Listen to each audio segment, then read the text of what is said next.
Passionate है। तो उनमें से एक राइटर ने ये बताया कि ऐसा लॉ आ गया कि जहां पे एक नया कंडीशन आया कि अगर किसी विमेन के साथ कोई मेल सेक्स करता है under the pretext of marriage,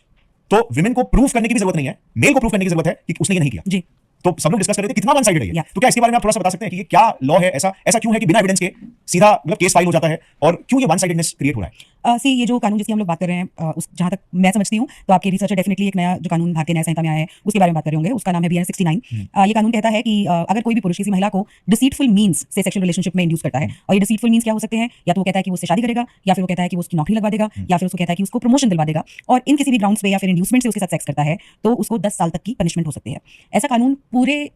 दुनिया में मुझे नहीं लगता कि है, लेकिन इंडिया में है। कहीं पे भी अगर दो लोगों के बीच में, दो अडल्ट लोगों के बीच में अगर शादी की बात होती है और वो किसी वजह से शादी तक नहीं पहुंच पाती है, मुझे नहीं लगता कि पूरी दुनिया में ये कहीं पे भी क्राइम है। और शादी की बात तो चलिए मैं एक बार को समझ सकती हूँ कि शादी में सेक्सुअल रिलेशनशिप भी उसका एक इनहेरेंट पार्ट होता है कि, तो हालांकि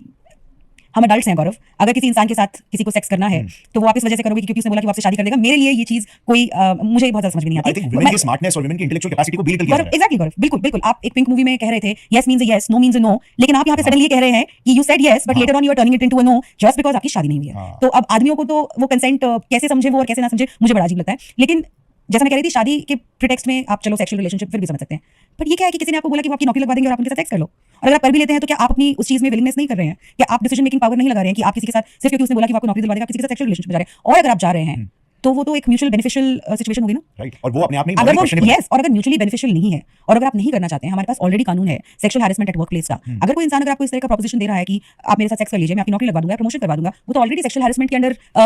पेनलाइज होता है। तो नहीं, वहां पे भी आप नहीं जाएंगे, आप एक्चुअली उस रिलेशनशिप को एस्टैब्लिश कर लेंगे, लेकिन अगर उसके बाद अगर आपको एडवांटेज नहीं मिल पाता है उसका, आप केस कर देंगे, मतलब आप एक इलीगल काम करेंगे, काइंड ऑफ इलीगल हो गया, बाउंड्रीज में है वो एक इमोरल